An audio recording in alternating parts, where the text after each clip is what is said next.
Hello again, this is Dara at Computational Classnotes CCN, and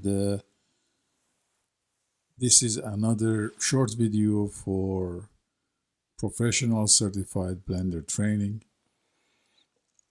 I try to make it fast and don't speak much and actually work on the screen, but you can see the class notes for this video, and much of what I say here is there. But the point of the fact of the matter is freer here to discuss with you how to learn this amazing software, which is also a beast. To start with, I try to avoid using shortcuts for now, and I prefer for now that I use as much as possible the UIs and the gizmos on the screen, and as I go through the terminology, things will become clear. So what we would like to do, we would like to describe a particular area on the screen called the outliner, which is this guy over here. Okay. And in order for us to have some fun with it, I'm going to bring the other area down here called properties. Okay.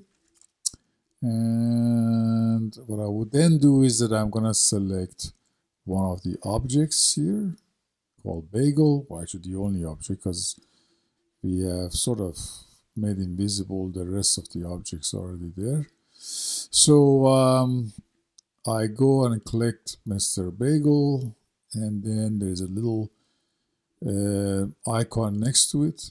I click on that white little icon to expand or fold.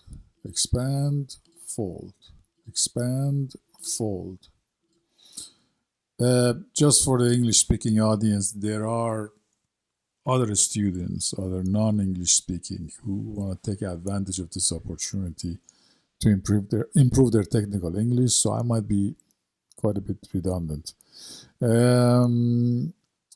As was in the example in the lecture notes, and I hope I'm not making a mistake, I'm going to use the icing, the sprinkling, the little candy thingies, colorful on the ice cream and the case, called icing. I'm going to select that one. But before we do that, I want to navigate a little bit. So I can kind of rotate it around, and I can bring it closer for viewing. I use a hand thingy to bring it closer here. Actually, I don't need to because I'm not taking a screenshots. So like it, make it larger, and select icing number 010. If I'm not mistaken, it should be selected somehow, somewhere, and I don't see it selected unless I'm mistaken here. Where is icing? It should be selected, highlighted by orange color, but I don't see him. Somehow, oh, here it is, it's up here. Okay, I panicked very quickly because I thought I made a mistake. So let me bring it close to where the menu item is here. So we take advantage of the zooming. Let's make it larger, bring it over here, make it much larger. Okay, so then you can run the wheel on your mouse, or you can rub your mouse, whatever arrangement you have. Oops. And here we are. And that's Mr. Icing .010. Click on the little white gizmo over here to expand, and expand again by single clicks. Fold and fold, expand, expand, and select the material here. The material is a little, I don't know how to describe it. Let me just put this over here. There's a little ball with a reddish thingy there, and that's the material. And down here, the material opens up. Let me bring this a little bit higher. You go down here, the material opens up. So in case it doesn't automatically go to the material, you can see if you run your mouse over there, you can get the material. And what in the world is this little greenish triangle? Because the screen is so small, Blender, poor UI designers have to use microscopic triangles, as you can see in other widgets. So the triangle is basically called data. I forgot to put that in the lecture note. I hope I remember. This data tells you that the object that you're dealing with is named icing.1010, and then its data here, this data is a bunch of stuff, but then under the data there is a material, and here is the material, and the material is basically, we will go through materials for years to come, so relax. You don't need to exactly know what material is, but I give you some indications, though it's not in the lecture notes, but we can put it there. So the material has a whole bunch of parameters in it, or properties in it. But the first one we start is the color. And if you click on the color in the material, you can notice there's a sapphire color, which I find very pretty. And let's say we decide to change its color, but you see what happens as soon as I change its color, colors of a whole bunch of other guys change too. See that?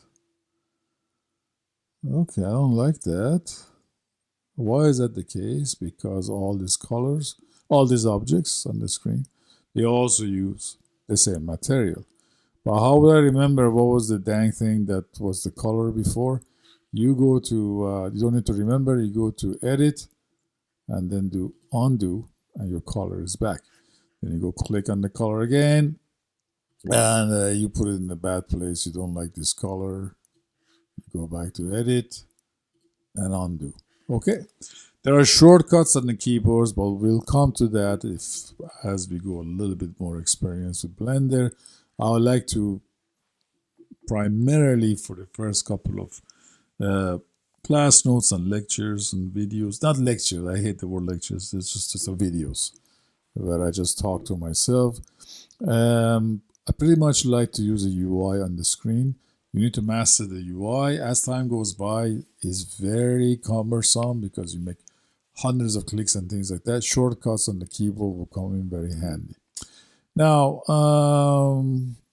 there are other aspects to the color called roughness and metallic and all that. I'd rather we describe it in the other videos, but just for the heck of it and my own gratification, let's go and change the metallic, which you put your mouse someplace and became more metallic looking, less metallic looking, more metallic looking. See that? And just basically put your mouse there any place and move it to the right or left, and that parameter changes. It's a pretty standard slider situation for numerals. Now the roughness is the same thing, but I just don't feel like playing with that because the video is getting too long. I hope this was useful, and we will continue like this for the rest of the Blender's functions. Probably by the time the videos finish, I'm long dead and gone for 150 years, and hopefully the students and trainees will continue after me. In their old age, we cover all the stuff in Blender. Thank you very much, Mr. Blender, and thank you very much for listening to my exotic class note here. Thank you very much.